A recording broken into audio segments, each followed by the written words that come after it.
Hello everyone, welcome to ISPCS Mentor. This is Brijesh. Again, warm welcome to the Hindu Daily News Analysis. I hope आप सब बढ़िया होंगे, बहुत अच्छे से मेहनत कर रहे होंगे और अपने एग्जाम के प्रिपरेशन में बिजी होंगे। और आपके एग्जाम के प्रिपरेशन में एक महत्वपूर्ण पार्ट हो जाता है करंट अफेयर। और इस करंट अफेयर के लिए मैं आता हूं डेली आपके लिए the Hindu daily news analysis लेके।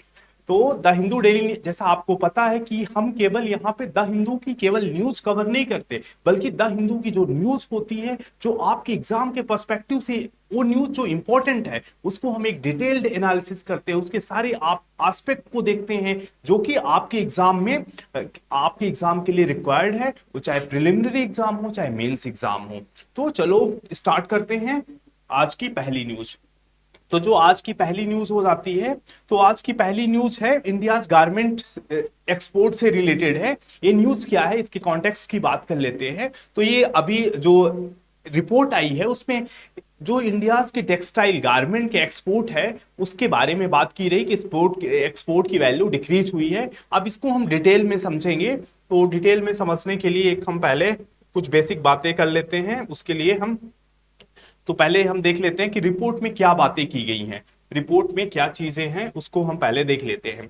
तो जो रिपोर्ट आई है उसमें हम डाटा गिवन है 2013-14 और 2023 में कि एक्सपोर्ट की जो टेक्सटाइल है स्पेशली गारमेंट्स में हमने क्या ग्रोथ किया। तो जो 2013-14 की जो 2023 इसके पहले 2013 की रिपोर्ट थी। 2000 2000 इसके पहले कब थी, 2013 में जो इंडिया का ट्रेड था, 2013 में कितना ट्रेड था, 15 बिलियन डॉलर का। 15 बिलियन डॉलर का ट्रेड था। अब जो अभी लेटेस्ट रिपोर्ट आई है 2023 की, 2023-24 की, 2023-24 की जो अभी रिपोर्ट आई है उसमें जो इंडिया का जो गारमेंट एक्सपोर्ट हुआ है वो गारमेंट एक्सपोर्ट कितने का हो गया है, 14.5 बिलियन डॉलर का। 14.5 बिलियन डॉलर का means over the period of ये 10 ईयर, एक डिकेड में हमारा जो एक्सपोर्ट होता है, इस ड्यूरेशन में हमारी इकोनॉमी इतना ग्रो की है। उसके बावजूद हमने क्या देख रहे हैं यहाँ पे कि जो इंडिया का गारमेंट एक्सपोर्ट है उसमें क्या हुआ, डिक्लाइन हुआ है। और ये डिक्लाइन, ये हम केवल एक इसकी हम बात कर रहे हैं, भारत के है क्या, इसके लिए हमको ये देखना होगा कि जो मेजर हमारे नेबर कंट्रीज हैं वहां भी क्या ऐसी सिचुएशन हो गई। तो नहीं दोस्तों, यही अगर हम बात करते हैं किसकी, हम बात करते हैं अगर बांग्लादेश की, अगर किसकी बात करें यहीं पे अगर हम बात करते हैं, चाहे बांग्लादेश की बात कर रहे हैं, चाहे हम कहां पे किसकी बात करें, वियतनाम की बात कर रहे हैं, इन सब में क्या हुआ, इन सब में इनका एक्सपोर्ट, जहां वियतनाम में मोर देन 80% 80% का क्या हुआ है, ग्रोथ हुआ है एक्सपोर्ट में। अगर वहीं पे हम बांग्लादेश की बात करते हैं तो 70% का ग्रोथ हुआ है। और हमारे इंडिया में क्या हो रहा है, डिक्लाइन हो रहा है। अगर हम बात करें टोटल इन टर्म्स, जैसे हमारा टोटल जो एक्सपोर्ट है वो 15 अभी क्या है लेटेस्ट में 14.5 बिलियन डॉलर का है। अगर यही हम बांग्लादेश की बात करते हैं तो अप्रॉक्स 43.8 बिलियन डॉलर है, 8 बिलियन डॉलर है। एक किसका हम बात करें, बांग्लादेश का। अगर वहीं पे हम किसका, वियतनाम का बात करते हैं तो 33 बिलियन डॉलर का है, 33 बिलियन डॉलर का है। अगर यहीं पे अगर हम चाइना की भी बात कर लेते हैं, यही चाइना पे देखते हैं तो अप्रॉक्स 100 बिलियन डॉलर का, कितने का, 100 बिलियन डॉलर का है, 100 बिलियन डॉलर का है। तो ये हमारे लिए एक कॉन्सर्न का विषय हो जाता है कि इस ड्यूरेशन में हमारी इकोनॉमी तो ग्रोथ की, और हमारी गवर्नमेंट ने भी कई तरह के उपाय किए इसको बढ़ाने के लिए, इसके बावजूद भी हमारा एक्सपोर्ट क्या हुआ है, जो गारमेंट का एक्सपोर्ट हुआ डिक्लाइन हुआ है। यहीं पे अगर हम अपने नेबर्स को देखते हैं लाइक बांग्लादेश, 70% का ग्रोथ रेट किया है। वहीं अगर हम वियतनाम को देखते हैं 80% का।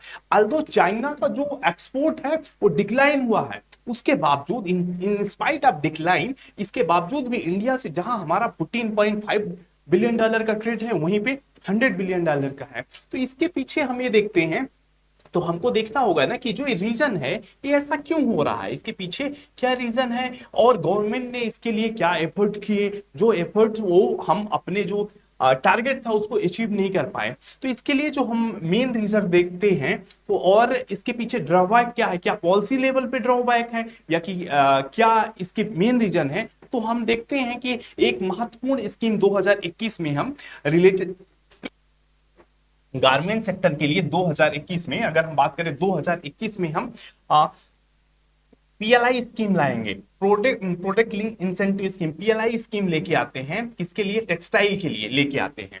और ये इसका तो ये इसका जो पीएलआई स्कीम थी, ये इसका जो मेन टारगेट ही था कि हमको टेक्सटाइल सेक्टर को ग्रोथ लाना है, क्योंकि हम एक जो हमारा जो इंडिया में है, एक हम आप हिस्ट्री में पढ़ रहे हैं कि एंशियंट टाइम में हम टेक्सटाइल के लिए जाने जाते थे, तो उसको ग्रोथ करने के लिए पीएलआई आया, जिसपे इसका उद्देश्य क्या था, इसका उद्देश्य था 10,680 करोड़, 10,680 करोड़ रुपए का इन्वेस्टमेंट है, अप्रोक्स इन्वेस्टमेंट की बात कर रहे हैं।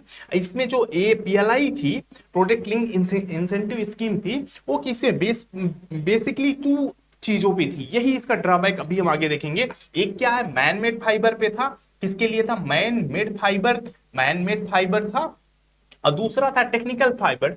टेक्निकल फाइबर का अगर हम टेक्निकल फाइबर के भी था, ये दो पे बेस था। अगर अभी हम देखते हैं ये इन्हीं दो पे बेस था, और इसी पे जो राइटर का है, इस आर्टिकल में राइटर का यहीं पे आर्गुमेंट है कि जो ये हमारी ये जो पीएलआई स्कीम थी, ये केवल दो ही चीजों के मैनमेड फाइबर और टेक्निकल फाइबर तक ही लिमिटेड रह गई, इसमें हमको कॉटन को भी ऐड करना चाहिए। ये हमारा ये राइटर का आर्गुमेंट है कि हम यहाँ पे और हम इसको कैसे ग्रोथ कर सकते थे, तो यहाँ पे उनका आर्गुमेंट है कि यहाँ पे हमको कॉटन को भी लाना चाहिए था, यहाँ पे हमको कॉटन को भी लाना चाहिए था।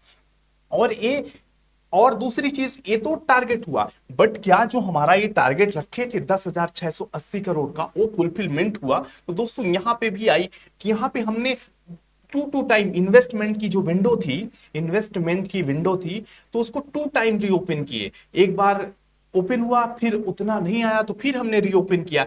इसका रीओपन से मतलब क्या, जैसे हमने सपोज इन्वेस्टमेंट करने के लिए हमने एप्लीकेशन इशू किया, बट उतने एप्लीकेशन नहीं आए, उतना नहीं हुआ, इन्वेस्टमेंट के एप्लीकेशन नहीं आए, देन हमने उस विंडो को फिर रीओपन किया।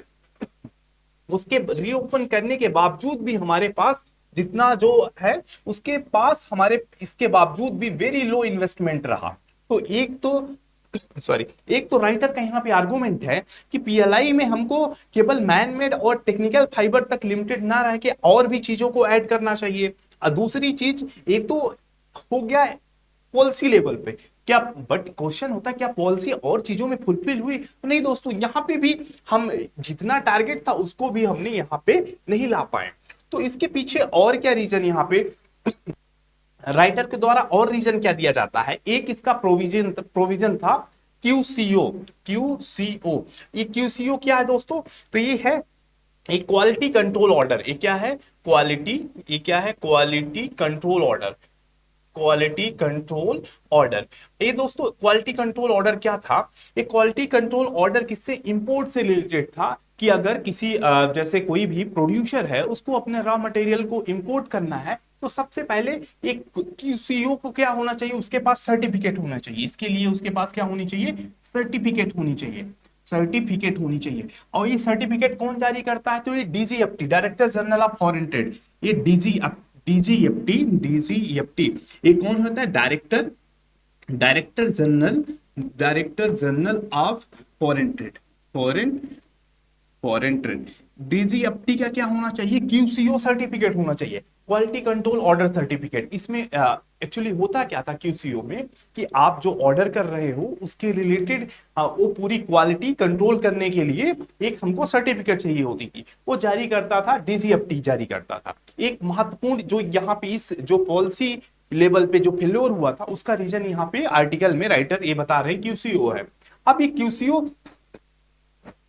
क्यूसीओ के कारण हम थोड़ा इसको इरेज कर रहे हैं, आप नोट डाउन करते चलिए। अब क्यूसीओ के कारण दिक्कत क्या हुई कि हमको क्या करना होगा, क्यूसीओ सर्टिफिकेट लेना होगा। अब ये क्यूसीओ सर्टिफिकेट क्या होती है? डिले होता था, तो इसको प्राप्त करने में, सर्टिफिकेट प्राप्त करने में डिले हो रहा है। अब डिले क्या है इसमें? प्रोसीजरल के कारण इसमें डिले हो रहा है, एक महत्वपूर्ण रीजन ये हो गया। दूसरा चीज क्या हो गया? जब डिले होगा, हमारा इंपोर्ट प्रॉपर नहीं हो पाएगा, हमने जो रॉ मटेरियल हमको मंगाना है वो रॉ मटेरियल नहीं आ पाएगा, तो वो रॉ मटेरियल जो हमको चीपली इंपोर्ट के थ्रू अवेलेबल है, उसके लिए अब हमको किस पे डिपेंड होना पड़ेगा? लोकल प्रोड्यूसर पर डिपेंड होना पड़ेगा। तो लोकल रॉ मटेरियल जो होंगे, लोकल लेवल पे रॉ मटेरियल हम यूज करेंगे। अब लोकल रॉ मटेरियल से क्या होगा? एक तो ये क्या होगा? कॉस्टली होगा, एक तो ये कॉस्टली है और दूसरी चीज उसमें वो क्वालिटी नहीं है।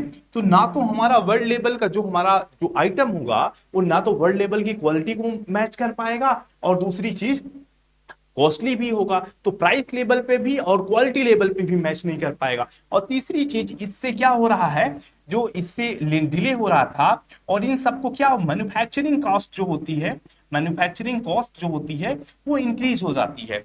तो ओवरऑल हम देख रहे हैं यहाँ पे ये क्यूसीओ के कारण एक डिले हो रहा है, दूसरा लोकल लेवल पे रॉ मटेरियल लेने से हमको कॉस्टली पड़ रहा है, नेक्स्ट क्वांटिटी जो क्वालिटी भी हम मेंटेन नहीं कर पा रहे हैं, और क्या हो रहा है मैन्युफैक्चरिंग कॉस्ट भी बढ़ रही है। इस तरीके से एक ड्रॉबैक इसमें बात किया।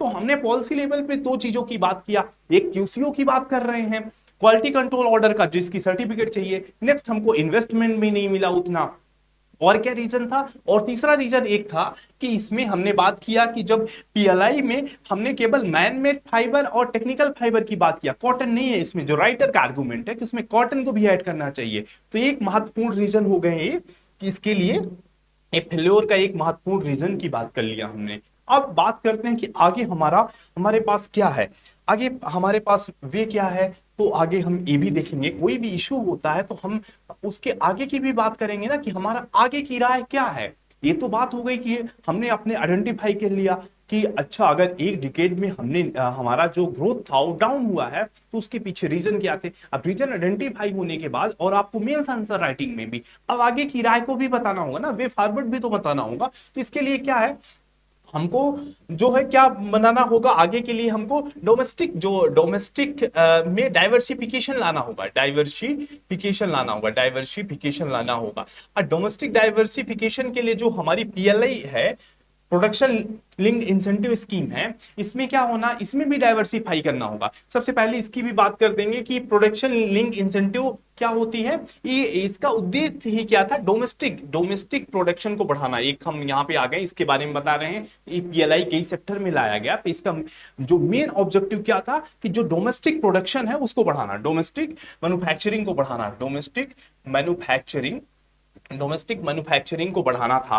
और साथ में ये जो इंसेंटिव है ना, प्रोडक्शन लिंक्ड इंसेंटिव, अब इंसेंटिव इसमें देना, इंसेंटिव किस पे दे रहे हैं, इंसेंटिव हम दे रहे हैं किस पे, सेल्स पे, सेल्स पे दे रहे हैं, साथ में परफॉर्मेंस पे दे रहे हैं, परफॉर्मेंस बेस्ड होता है, सेल्स बेस्ड होता है। नेक्स्ट है लोकल वैल्यू एडिशन कितना किया गया, लोकल वैल्यू एडिशन कितना किया गया, इस पे बेस्ड है पीएलआई। तो इसमें हमने बात किया कि आगे के लिए हमको पीएलआई में और डाइवर्सिफिकेशन करना पड़ेगा, डोमेस्टिक मार्केट में और डाइवर्सिफिकेशन करना होगा। तो ये हो गया हमारा ओवरऑल इस आर्टिकल से रिलेटेड डिस्कशन, ओवरऑल ये डिस्कशन हुआ हमारा।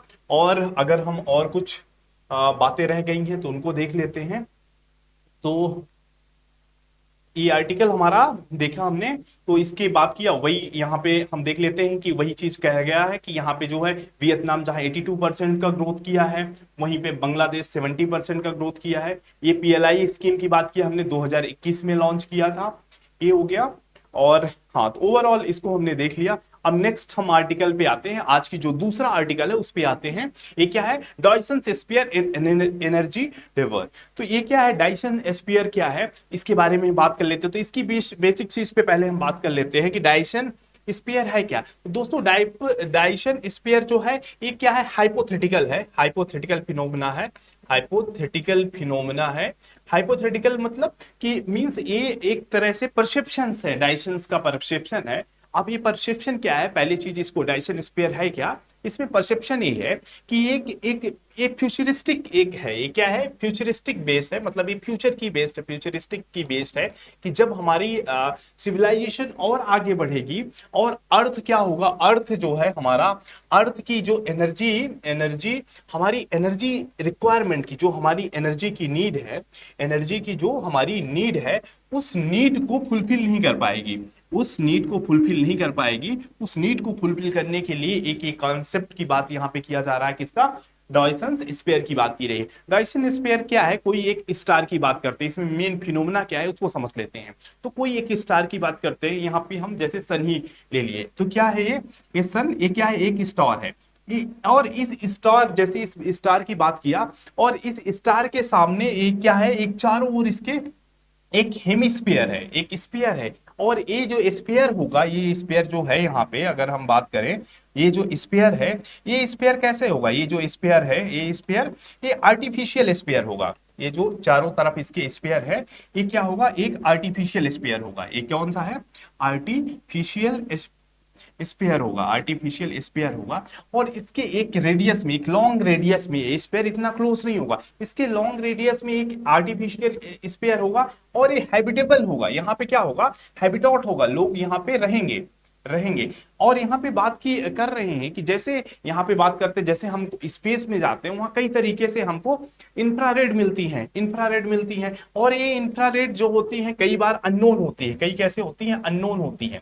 और इन अननोन इंफ्रारेड जैसे है, ऐसे यहाँ पे कई एनर्जी जो होगी, इस स्टार की एनर्जी इस स्पेयर से, जो आर्टिफिशियल स्पेयर से, उससे क्या हम करेंगे, एब्जॉर्ब करेंगे, एब्जॉर्ब करेंगे। और इस एब्जॉर्प्शन से हमारी क्या एनर्जी को हम फुलफिल करेंगे। तो एक तरह से ये हाइपोथेटिकल एनर्जी का कॉन्सेप्ट हो गया, जिसमें हम क्या करेंगे, जैसे कोई भी एक हम सपोज करते हैं सन है, एक स्टार है, इसके चारों तरफ एक क्या होगा, स्फीयर होगा। उस स्फीयर में एक हैबिटेबल जोन होगा, यहाँ पे लोग रहेंगे। और इसके अंदर से जो इंफ्रारेड आ रही है, उस एनर्जी को हम एब्जॉर्ब करेंगे, और उस एनर्जी के एब्जॉर्प्शन से हम अपनी जो डेली नीड है उसको फुलफिल करेंगे। तो ओवरऑल ये क्या हो गया, यही है हमारा डायसन स्पेयर है। इसको हमने समझ लिया। अब हम आगे की बात और देख लेते हैं कि और इसमें क्या है। तो डायसन स्पेयर ये क्या है, theoretical mega structure proposed by, ये कौन है प्रपोज की, ये भी आपको पता होना चाहिए। ये फ्रीमैन डाइसन का दिया हुआ है, ठीक है। ये इनका कॉन्सेप्ट है, फ्रीमैन डाइसन का कॉन्सेप्ट है। और ये जो हाईली एडवांस सिविलाइज्ड सोसाइटी होगी, उसको कैसे यूटिलाइज करेगी, इस पे बेस्ड है। ओवरऑल आपको इतना ही इसमें समझना है। और और बाकी तो हमने जैसे पहले भी बात की है कि इसमें जो हम जैसे लेते हैं, अभी क्या है, इंग्लिश की पीडीएफ है। ये जो हम द हिंदू एनालिसिस की क्लास लेते हैं, ये दोनों लैंग्वेज में इसकी पीडीएफ अवेलेबल होती है, हिंदी में भी और इंग्लिश में भी। और एक डिटेल्ड एनालिसिस होती है। और इस पीडीएफ को आप टेलीग्राम चैनल से पा सकते हैं डेली। आप टेलीग्राम चैनल में आप लेते ही होंगे, आई होप। ये हो गया। नेक्स्ट हम आज की जो नेक्स्ट इशू पे देख लेते हैं। तो हमने पहला देख लिया, नेक्स्ट इशू पे अगर हम बात करें तो नेक्स्ट इशू हमारा आ जाता है, नेक्स्ट इशू पे हम बात कर लेते हैं। तो the importance of both Quad in BRICS. यहाँ पे क्वाड और ब्रिक्स से रिलेटेड न्यूज है। और ये न्यूज क्यों है, क्योंकि अभी अगर इसके कॉन्टेक्स्ट की बात करें तो अभी जो है 28 जुलाई को हम क्या कर रहे हैं, 28 जुलाई को हमारा क्या होनी चाहिए, क्वाड की मिनिस्ट्रियल मीटिंग होने वाली है 28 जुलाई को। जैसे 28 जुलाई को क्वाड की फॉरेन मिनिस्टर की मीटिंग होने वाली है, उसी के रेफरेंस में ये है। अब हम बात करेंगे हमारे लिए, इंडिया के लिए जो क्वाड और ब्रिक्स का इंपॉर्टेंस के बारे में बात की गई है। तो पहले इसकी हम कुछ बेसिक चीजें और इसके कॉन्टेक्स्ट को समझ लेते हैं, फिर हम आते हैं पीडीएफ में। तो इसको समझने के लिए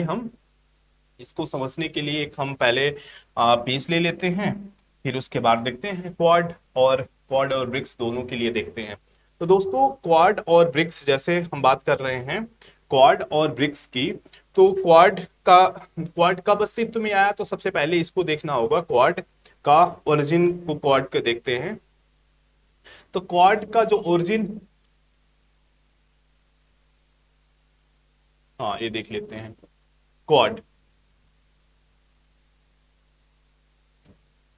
सबसे पहले क्वाड को देख लेते हैं।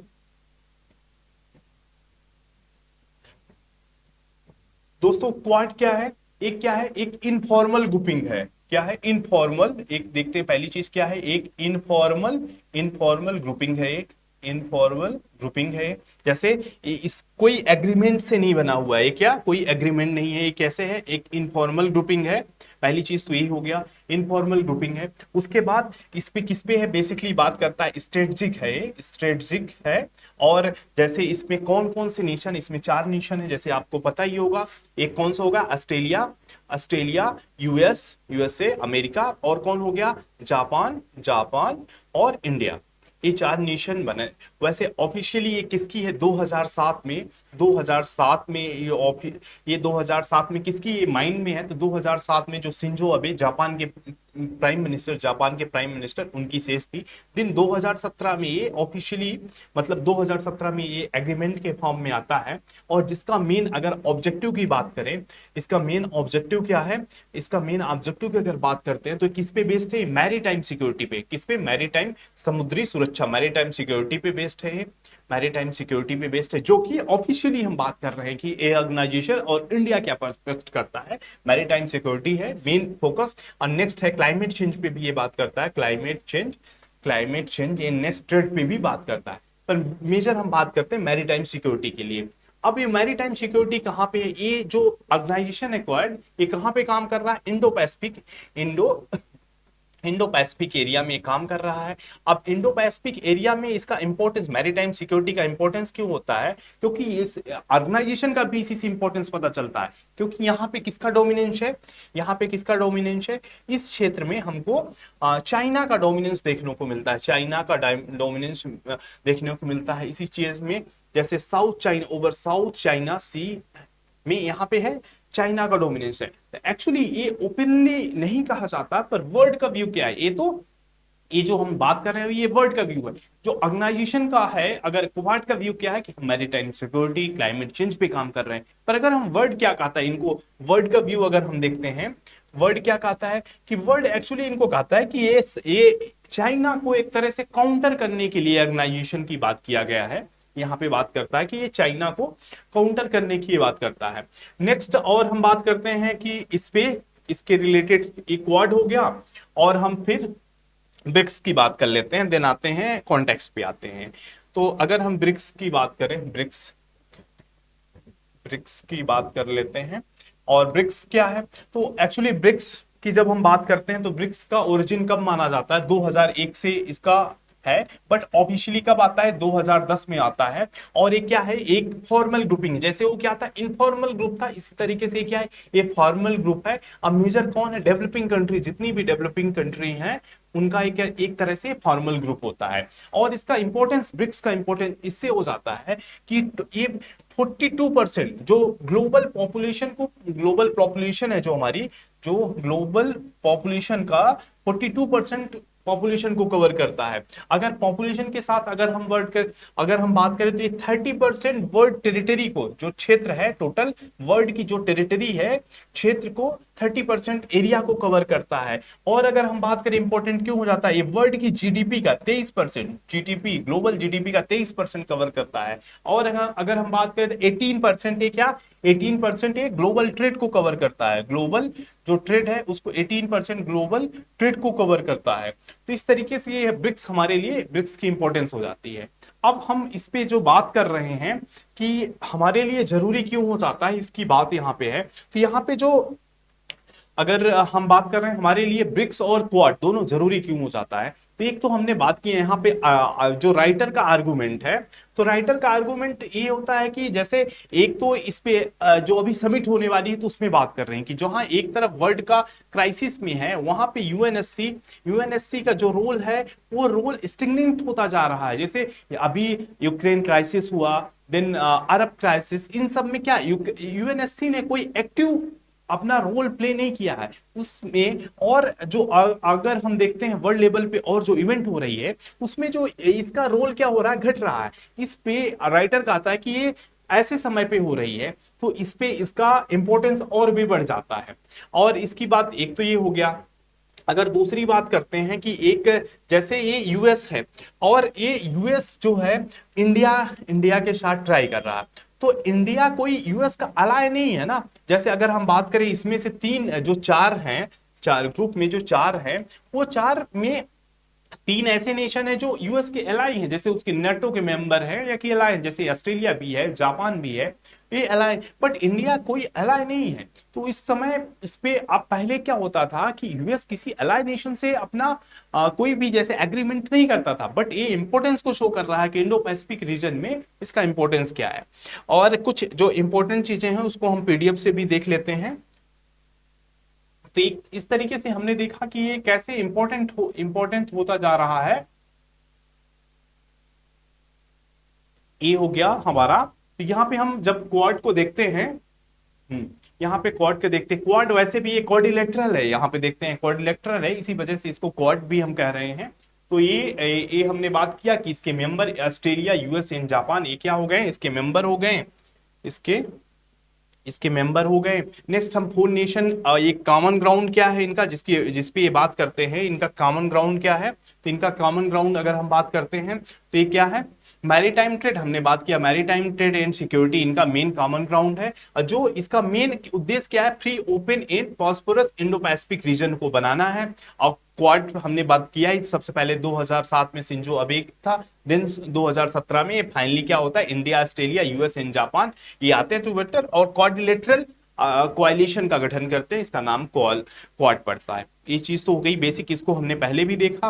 और आगे देखते हैं जो इसका रोल है, इसका रोल बेसिकली जो ओपन रोल है, तो ये हम स्ट्रेटेजिक पार्टनरशिप और इंडो पैसिफिक में के एरिया को और हमें क्या करना, पॉलिसी बनाना है। पर ये पॉलिसी नहीं दोस्तों, यहाँ पे जो राइटर का एक आर्गुमेंट होता है इंडो पैसिफिक क्षेत्र से रिलेटेड, कि इंडो पैसिफिक ये इतना इंपॉर्टेंट क्यों है, क्योंकि यहीं पे मेजर, अगर हम बात करें यहीं पे मेजर ट्रेड रूट की बात करते हैं, जैसे मलक्का स्टेट, और इसमें इस ट्रेड पे किसका डोमिनेंस है, चाइना का डोमिनेंस है। उसमें ओवर काउंटर एक क्या हो जाता है, एक इसका चाइना का रोल को काउंटर करने के लिए एक इस पे बात आती है कि इंडो पैसिफिक क्षेत्र में जो इसका वर्ल्ड का व्यू है तो वो आ जाता है।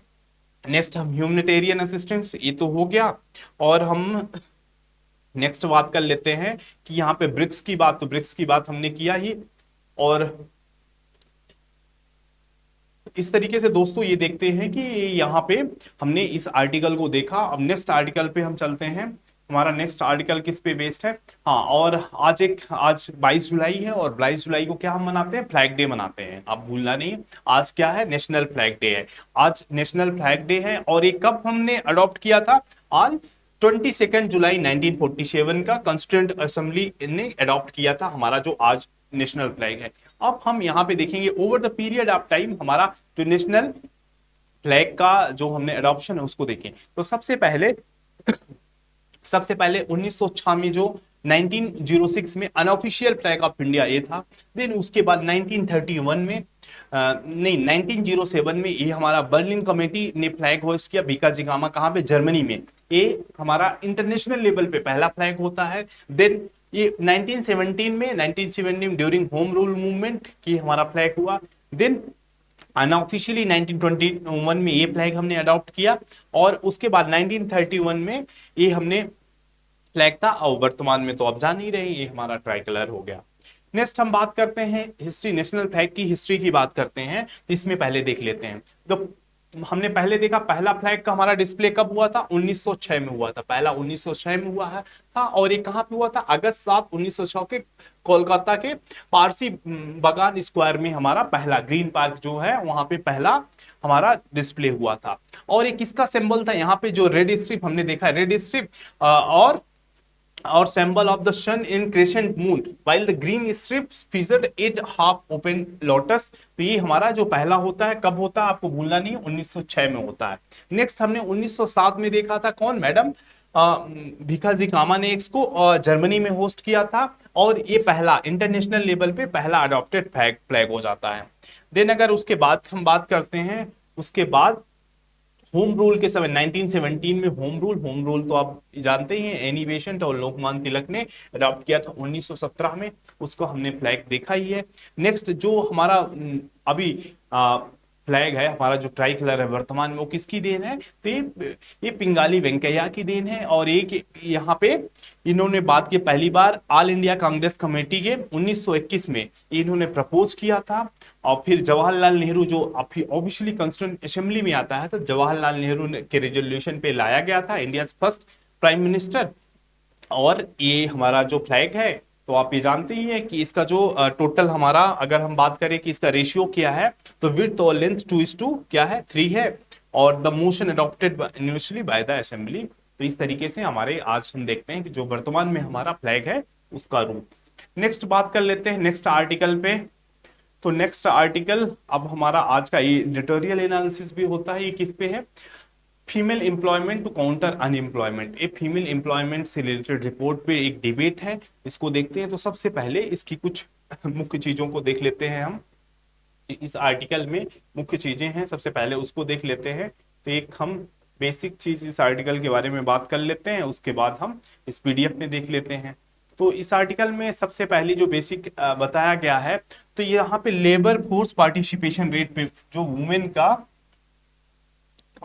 वुमेन का लेबर फोर्स पार्टिसिपेशन रेट, जो श्रम बल में महिलाओं की भागीदारी है, उस पे बात करता है। तो जो 2023 का डाटा यहाँ पे है, 2023 का डाटा क्या है, यहाँ पे मेन और वीमेन दोनों को दिखाया गया है। मेन और वीमेन दोनों को क्या दिखाया गया है इसका लेबर फोर्स पार्टिसिपेशन में, जहां मेन का पार्टिसिपेशन कितना है 78.5% है टोटल, वहीं वीमेन का कितना है 37% हो जाता है, 37% हो जाता है। एक हमारे लिए बहुत बड़ा कंसर्न बन जाता है यहीं पे कि जो श्रम बल में महिलाओं की भागीदारी है, तो जो 2023 में मेन कितना है 78.5%, वहीं वुमेन कितना 37% है। अगर यहीं पे हम ग्लोबल लेवल की बात करते हैं कि ग्लोबल लेवल पर ग्लोबल लेवल पर एवरेज जो वीमेन जो है पार्टिसिपेशन कितना है, तो वो भी कितना है हमसे बहुत ज्यादा होता है। कितना 53% है, ये 53% है कितना ग्लोबल लेवल पर।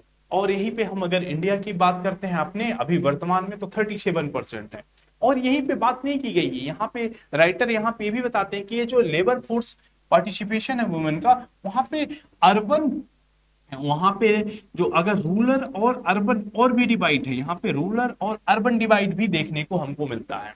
तो अगर बात आ जाती है कि अगर ये स्थिति है, तो ये स्थिति के रीजन क्या है, मुख्य रीजन क्या है कि आज भी हमारा जो वुमेन का पार्टिसिपेशन रेट इतना लो क्यों है। तो सबसे पहले इसकी बात होनी चाहिए ना कि इसका कॉज क्या हो जाता है।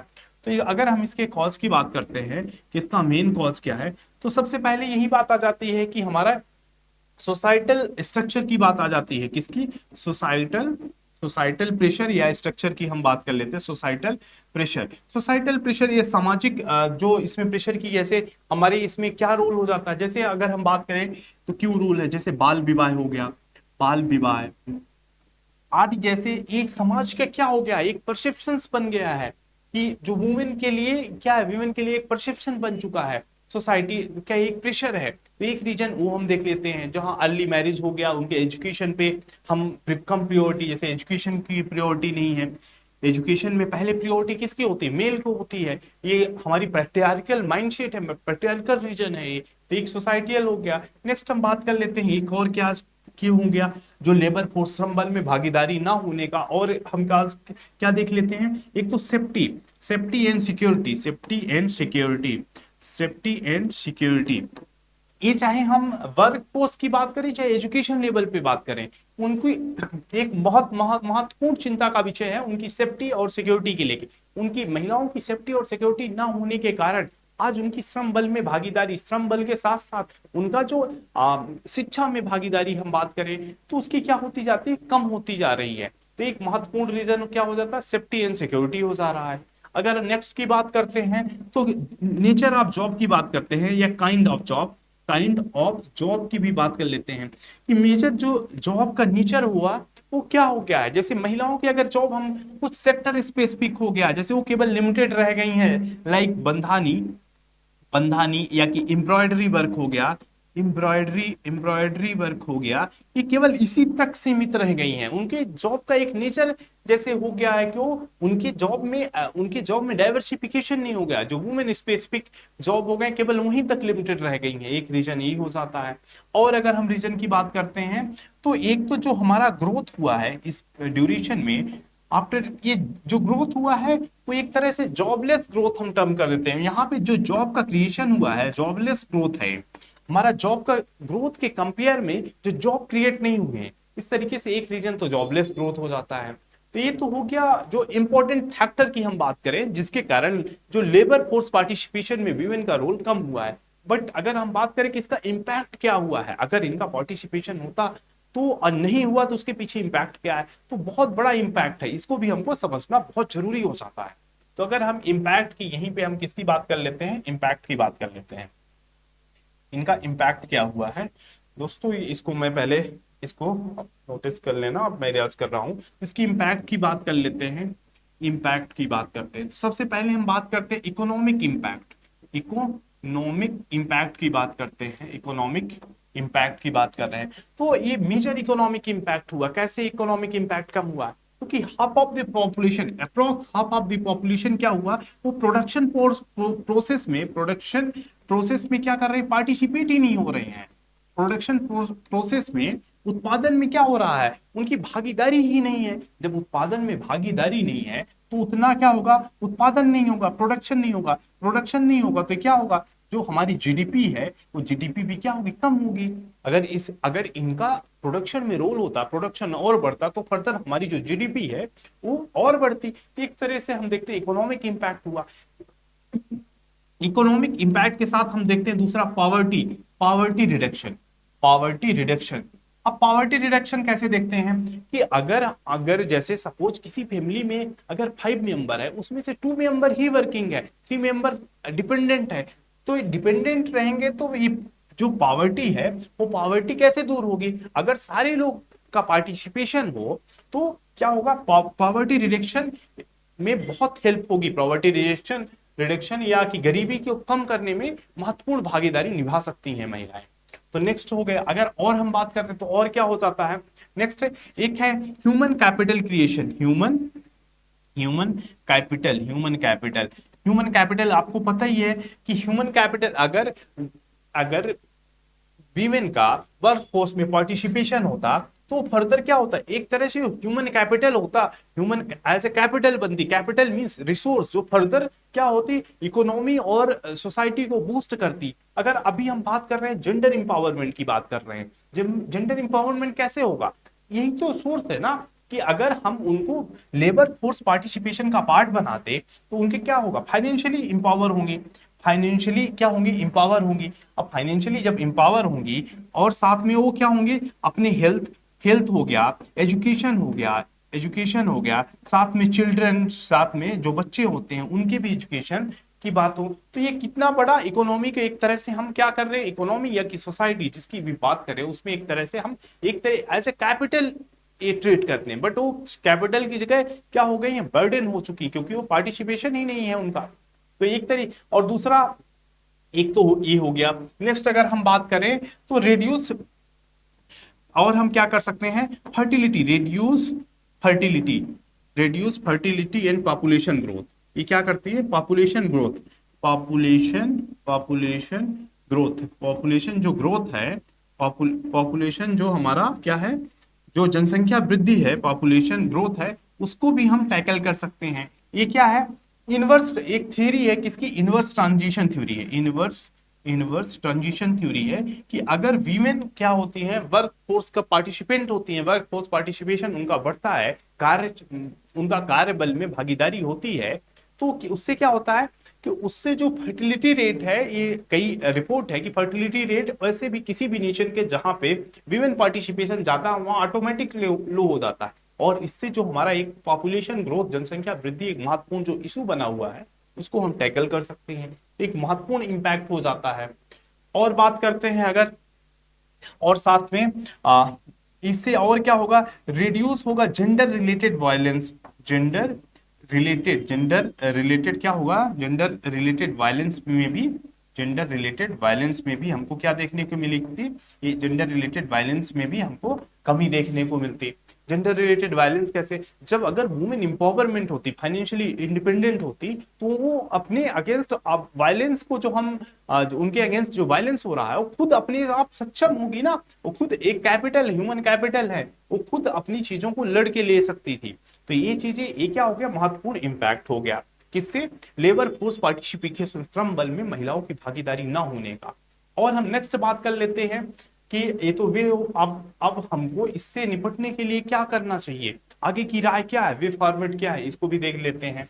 नेक्स्ट हम बात करते हैं वे फॉरवर्ड क्या होगा, हमारा आगे की राय क्या होगी। तो सबसे पहले बात आती है क्या होगी कि इनको जो, अगर महिलाओं को श्रम बल की भागीदारी बढ़ाना है तो सबसे पहले हमको उनको लिए सफिशिएंट स्किल प्रदान करना होगा। क्या होना चाहिए, हमको इंप्रूव करना चाहिए, इंप्रूव करना चाहिए किस पे, स्किल पे, स्किल सफिशिएंट जो स्किल है उस पे स्किल पे वर्क करना चाहिए। जैसे सेल्फ हेल्प ग्रुप के थ्रू उनको स्किल पे अगर उनकी स्किल्ड होंगी तो अगर महत्वपूर्ण अगर जॉब ना मिलने के कारण क्या है अनस्किल्ड होना ना, अनस्किल्ड एक महत्वपूर्ण रीजन है। तो हम इनको अगर पार्टिसिपेशन में लाना चाहते हैं तो इनको स्किल करें, एक महत्वपूर्ण बात हो जाती है।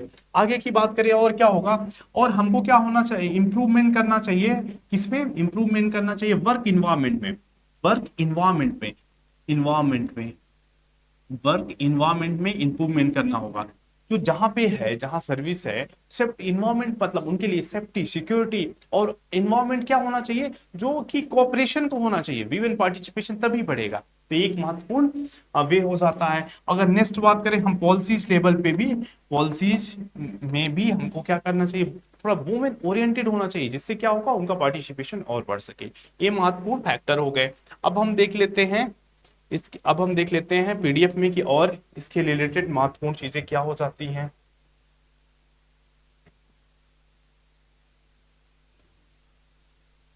ये हमारा ए आर्टिकल है, बी आर्टिकल हमारे इंडियन सोसाइटी और इकोनॉमी दोनों के लिए इंपॉर्टेंट हो जाता है। और ये कुछ डाटा दिया गया है कि इसमें बहुत सारे, अगर हाँ डाटा की बात करें इसमें बहुत सारे डाटा की बात किया है, और इस पे एक डाटा ये भी है जो इंपॉर्टेंट डाटा है कि जो लेबर फोर्स पार्टिसिपेशन रेट क्या हुआ, अगर हम बात करें कि ड्यूरिंग 2000 2000 में कितना था, 2000 से लेके 2020 के बिटवीन में, 20 के बिटवीन में अगर 18 की बात करें तो इसमें क्या हुआ है, ये रिड्यूस हुआ है, रिड्यूस हुआ है। एक हमारे लिए कॉन्शन की बात ये भी हो जाती है कि जहां हम इकोनॉमी ग्रोथ कर रहे हैं, हमारा प्रोडक्शन बढ़ रहा है, वहीं पे जो विमेन पार्टिसिपेशन है, महिलाओं की भागीदारी कम कैसे हो सकती है। यहाँ पे लेबर फोर्स पार्टिसिपेशन जो है, लेबर सर्वे का डाटा है कि जो 2000 में कितना अप्रोक्स 61%, 61.1% क्या था, लेबर फोर्स पार्टिसिपेशन था। वहीं पे 2018 में कितना हो गया, 49.8% लेबर फोर्स पार्टिसिपेशन हो गया। और अल्दो हम 2022 तक इसको कवर कर लिया, 2022 में फिर से बढ़ा है, 55 के अप्रोक्स हो गया है। बट बात आती है कि ये कैसे हो गया कि यहाँ पे 2000 से 2018 के बीच में हमारा इकोनॉमिक ग्रोथ अच्छा रहा है, उसके बावजूद भी ले जो महिलाओं की संबल में भागीदारी कम कैसे हुई। तो एक महत्वपूर्ण यहाँ पे एक डाटा आ जाता है। और कई डाटा में डिबेट भी है, जैसे यहाँ पे अगर हम बात करें लोकनीति सीएसडीएस के डाटा और लेबर फोर्स पार्टिसिपेशन डाटा, दोनों में भी डिफरेंस देखने को मिलता है। यहाँ पे आर्गुमेंट है, राइटर की तरफ से बात कही गई है। नेक्स्ट हम बात कर सकते हैं, हाँ ये बात कर लेते हैं कि फीमेल लेबर फोर्स पार्टिसिपेशन है क्या है, कि 15+ जो वर्क फोर्स है, वर्क फोर्स हम किस में काउंट करते हैं, वर्क फोर्स करते हैं 15 टू 59 के बिटवीन में, 59+ और 59 के बिटवीन में जो भी पॉपुलेशन है उस एज ग्रुप में, और जो वर्क करना या तो पार्टिसिपेशन है, वर्क कर रहे हैं, या तो उसकी खोज में है, सीख कर रहे हैं, वर्क की खोज है, ऐसे लोग को क्या बोलते हैं, वर्क फोर्स बोलते हैं। और इस एज ग्रुप के जितने भी महिलाएं हैं वो सब किसकी पार्ट है, वही है लेबर फोर्स पार्टिसिपेशन रेट, उसी को बोलते हैं। नेक्स्ट हम बात कर सकते हैं ट्रेंड की, यहाँ पे बात की गई है, ट्रेंड की बात की गई, तो यहाँ पे वही बात की गई है कि हमारा 4.1% तक 2022 में कम हो, जहां पे हमने बात किया अभी ना कि 2000 में कितना, 2000 में 61 पॉइंट, यहाँ पे हमने बताया अभी ना 2000 में 61.6% था, वहीं 2018 में 49.8% आ गया, एक महत्वपूर्ण रीजन है। और साथ में इसका इंपैक्ट क्या हुआ, ट्रेडिशनल ऑक्यूपेशन में हमने देखा कि वुमेन कुछ ही चीजों में तक सीमित रह गई, लाइक हम देखते हैं बंधानी हो गया, कि एम्ब्रॉयडरी वर्क हो गया, इन्हीं कुछ चीजों तक सीमित हो रह गई है, उनको और स्कोप को हमको क्या होना, बढ़ाना होगा। और यही पे बात आती है सेल्फ हेल्प ग्रुप की, तो सेल्फ हेल्प ग्रुप के माध्यम से हमको क्या स्किल पे करना होगा, और उनको क्या होना चाहिए, सफिशियंट स्किल प्रोवाइड करना होगा, सफिशियंट स्किल प्रोवाइड करना होगा।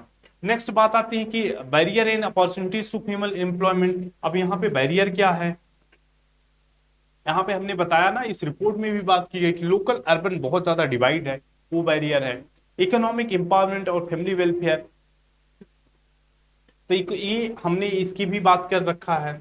और रिकमेंडेशन ये हुई, इसकी बात कर रखा। तो इस तरीके से दोस्तों ये आर्टिकल कंप्लीट होता है। और आज की जो इंपॉर्टेंट न्यूज थी आपके एग्जाम के पर्सपेक्टिव से, उन सारे को हमने डिटेल रूप से देखा है। और आज पता है आज क्या है, 22 जुलाई है। 22 जुलाई है आज, क्या है, 22 जुलाई है। और आज आज हमारे पार्लियामेंट में आज क्या आया है, इकोनॉमिक सर्वे आया है। इकोनॉमिक सर्वे आया है। और इकोनॉमिक सर्वे क्या हो जाता है आपके लिए, बहुत इंपॉर्टेंट हो जाता है। तो इसके लिए एक स्पेसिफिक क्लास आएगी हमारे इसी प्लेटफॉर्म में। साथ में कल हो जाएगा, कल 23 जुलाई होगी। कल 23 जुलाई होगी, कल क्या आएगी, कल बजट आएगी। और इसमें इस दोनों सेशन में बजट और इकोनॉमिक सर्वे में अलग अलग से आपके लिए स्पेसिफिक वीडियोज आएंगे, क्योंकि आपके एग्जाम के लिए दोनों सेक्शन बहुत इंपॉर्टेंट हो जाते हैं। तो और भी आपकी अगर कोई सुझाव है, अगर और आप कुछ चाहते हैं, तो और भी आप हमें कमेंट के माध्यम से बता सकते हैं। हम आपके लिए 24x7 अवेलेबल हैं। इसी के साथ आज का हमारा ये सेशन कंप्लीट होता है। थैंक यू सो मच मेरे साथ बने रहने के लिए।